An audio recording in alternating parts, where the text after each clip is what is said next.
is a real counterpoint to this part of my brain, or this part of my experience. So I'm not going to speak so much about my practice, but about this very interesting experience of having both of these parts of my personal self. So Lauren suggested the title. I didn't invent that title, Art and the Person of the Therapist. I'd offer you some optional therapists. A mind has thoughts I do not know about, or a letter from an exiled place, because this place that the paintings come from is not the same place that I feel is part of my deep listening, but maybe it is. Or how art making for me is a temenos. That is, it's a space in my life where I do have some space for what I would call self-care. So in that way, it's related to what Gila is saying. Just like I would say, some of my teachers, my current teacher is a Zen monk. He would say that with the brush and the painting, the generation of painting is a kind of meditative process. It's a mindfulness process. And I think I have learned over many years of having different teachers and different experiences that, in fact, we're learning all the time about how we make art. So many people in the room may be making art in all sorts of different ways, including walking, meditation, and all sorts of other things. But the agenda of making art and not being aware of myself in this binary way of, am I a therapist or am I an artist, because I don't have any kind of sense of that binariness. It's much more about different kinds of attention and different states of mind, and which states of mind you create from. So in terms of visual work, I would say that there's a different state of mind in making a painting, which is a kind of compulsive activity of mine to draw, for example. And yet the kind of things that I've been affected by as an artist include theater, novels, and I see that as I walk through my life, I might have had a lot of images at the beginning of my life working with cloth. So I do a lot of work on cloth and with cloth and so on. The generations of South Asian women have really been immersed in making things with cloth, and they've been invisible artists. They don't have a signature. On the other hand, as you walk along, we meet people like the young man that Lawrence referred to, make something out of their collective experience. Or when we went through looking at war trauma, the kind of work that Henry Moore did or Francis Bacon did, who were both exposed as war artists, by the way, but how it affected their psyche and the work that they produced is quite dramatically different and quite connected to something individual about their life experience and their identity.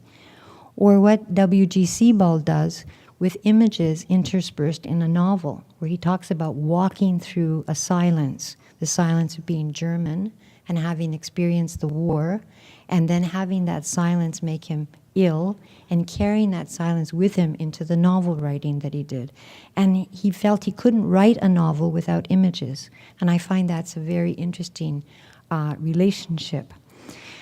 And if I think about Joseph Beuys and the work that he did after the war, where he had to actually create an installation so that he couldn't convey what he felt about the war through a painting or a drawing, but he had to immerse you in the experience of walking through an installation, and then you would get a feeling state.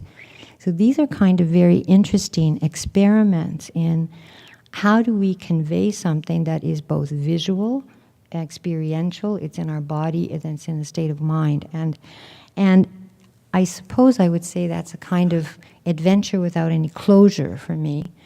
And it neither is, it makes it possible for every one of my patients to be my teachers, every one of the artists I meet to be my teachers. And as Ted Lowe said in our workshop this weekend, as we were doing a workshop with Fred Hickling, there's an artist in each of us, and that is a kind of teacher to each of us. So if I think about does the artist in me coexist with the therapist, and I go back to the issue of the brush for me is something I carry with me everywhere. It's a very important part of a kind of free association process, because paintings are listening at some level. I'm very often in a lecture creating paintings. This is quite commonly a way I process what I hear. And in fact, I brought 3 books with me in case people wanted to look at them in the break. One of the books is from my teacher, who is Kaz Tanashi, the Zen monk that I work with now, on the brush mind. One of them is from a psychoanalyst named Kafo, who's talking about women and self-representation, because the history of women painters and being a woman in itself and making art has its own history in the world, and a very interesting history, I think, and in terms of, in a modern sense, what that kind of journey is and has become. And the third book I brought with me, and I'm going to comment on it, is a remarkable set of 700 paintings that were done by Charlotte Salomon. And the Charlotte Salomon paintings I found incredibly moving. She was pregnant at the time that she died in Auschwitz. She knew that she was probably going to be taken away to a concentration camp. She had a remarkable family who knew all sorts of intellectuals and artists, and they lived in France and Austria. And in her family, she came from generations of women who had committed suicide. And she didn't commit suicide. She wanted to make a testimony of her own self-healing, I think, in these paintings, which she left as a legacy. And they were about the story of the women in her family. So they're paintings, and they're also a diary. And they were made in 3 years, continuously, 700 paintings. And this is something that I found really quite extraordinary, that she handed these over to someone before she was taken away to the camps. And they were first shown in I believe, in Holland. And this book is the only book I know that is a record of that exhibition. But there was something that I wanted to convey that I learned from the Charlotte Salomon paintings. And that was that there was some kind of bearing witness that was taking place in terms of the art making. So people can bear witness by, I think Fred does it in theater. Many of you do it in music.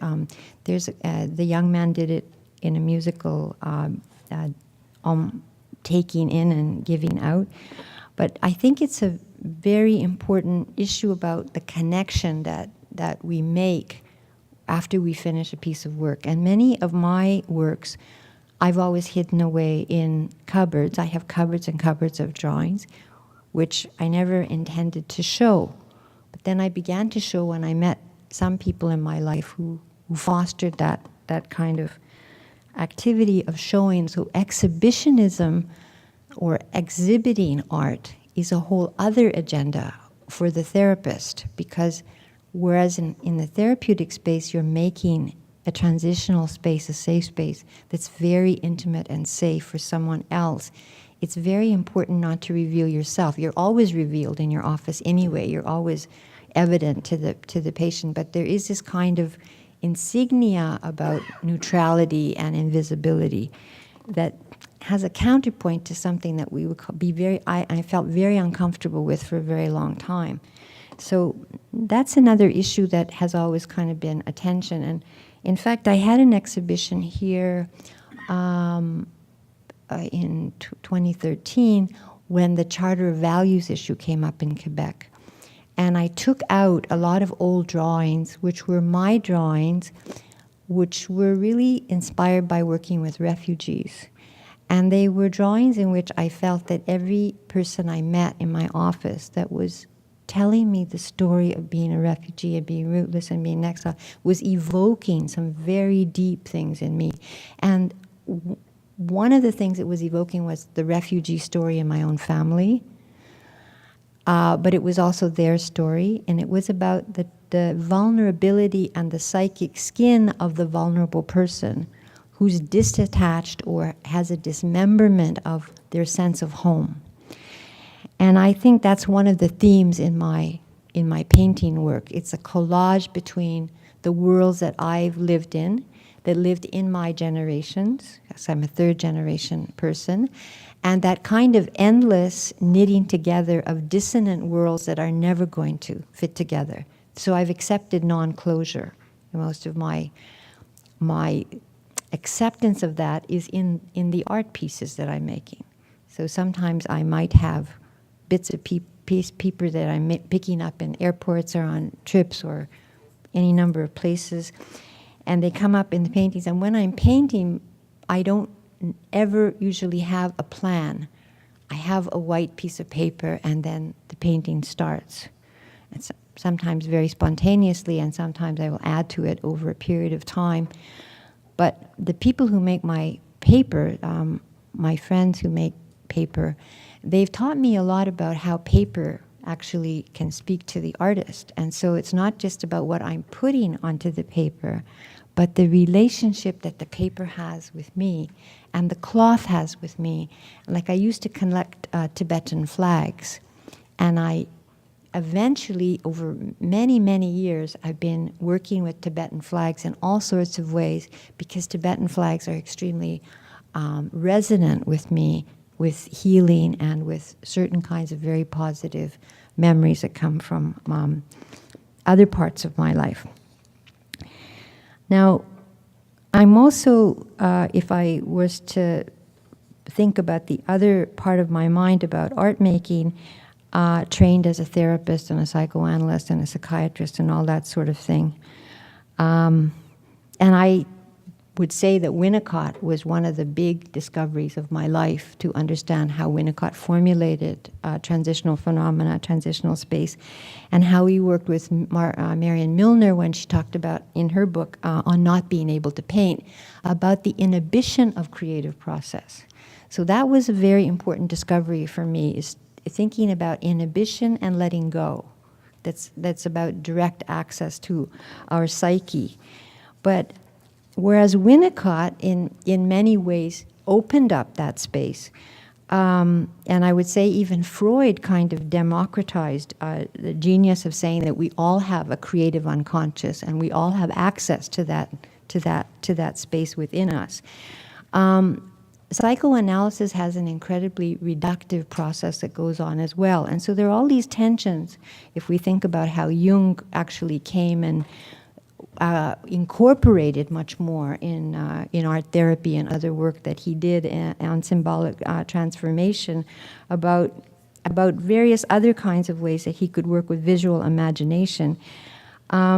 It's very interesting if you think about something like the Red Book, which was only published very recently, because the Red Book is kind of, if you know it, is a kind of exploration of probably a psychotic breakdown, but not really just a psychotic breakdown, because there's secondary process there. Because in the making of something, you are knitting something together. It's like, just like when you make music, when you're sad, you're transforming something, so it's something else is happening.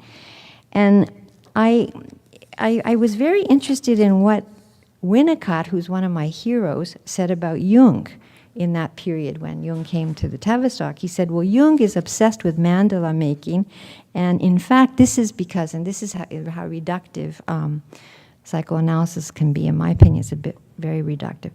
A clear failure of Jung, so this is a comment on Jung's psyche, to come to terms with his destructiveness and with internal chaos and disintegration and other madnesses. An obsessional flight from disintegration in search of a center of himself. He describes Jung as fragile, never achieved a grounded use of self as a unitary person, etc., etc. So this is very close to how when I read Freud talking about Leonardo da Vinci, saying, Leonardo da Vinci was in flight from a deep core depression and immersed himself in the mania of creative life. Well, guys, I would like to go there too. If I could be there.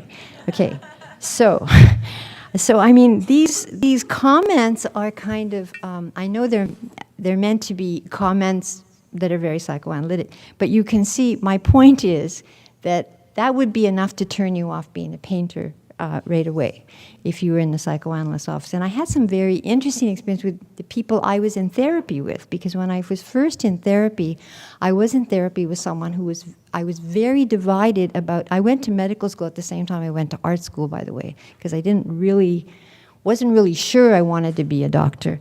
I felt I owed something back to my generations, and I was incredibly privileged. I've always really felt I'm incredibly privileged, given the generations of my women in my family, and for various reasons. My grandmother was psychotic.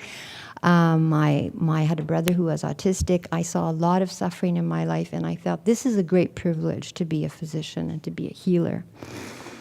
But there was another part of me that wanted to be an artist, and my work was regularly destroyed, by the way. I don't have a single piece of work from my younger days, because this was considered to be a very dangerous thing, that this girl wants to be. Not only does she want to be a physician, which was very difficult for my parents to handle, but also an artist, and that was like totally not allowed.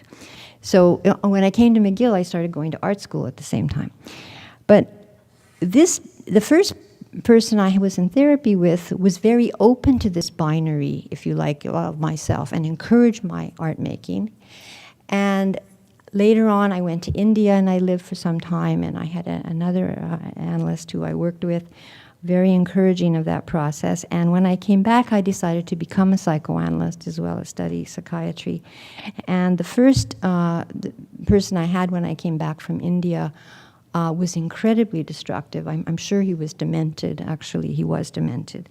And he really interpreted all of my painting activity. And at that time, I was doing a lot of abstracts and large canvases and collage and all sorts of stuff, as equivalent to fecal smearing, he told me. This was a Freudian interpretation of my activity. I mean, I was absolutely appalled. So this took me several years to get over. And eventually, I found a Quebecois analyst who was a musician. And I said, well, maybe I can trust, because I finished my training. So I finished my training with this Quebecois analyst who was a musician. And fortunately, he was incredibly open, and I think he was part of my healing. But then after this, I said, never again. I don't normally don't go anywhere near. This is the other issue that I would say is the counterpoint of the vulnerability that I feel is part of the sacred trust of being a therapist. That when you're a therapist, you realize what courage it takes for people to come to us and reveal themselves in a process in psychotherapy.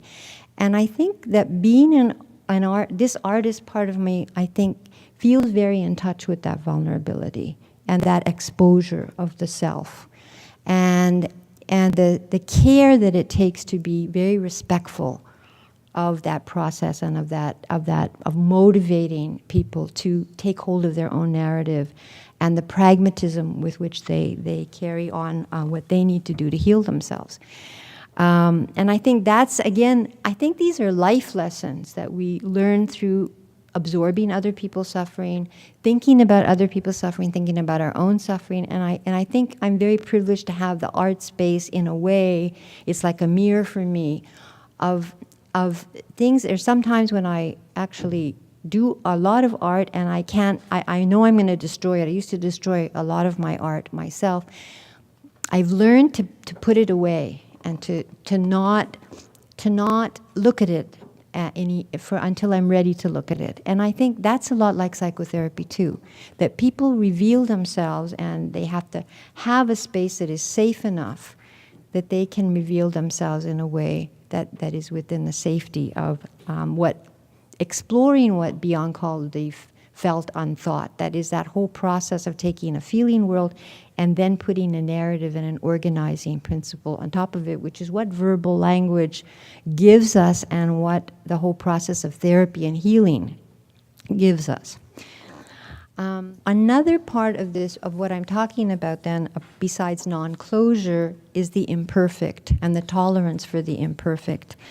And so I would say that, again, that part of the issue of creativity is that it isn't, for me, so much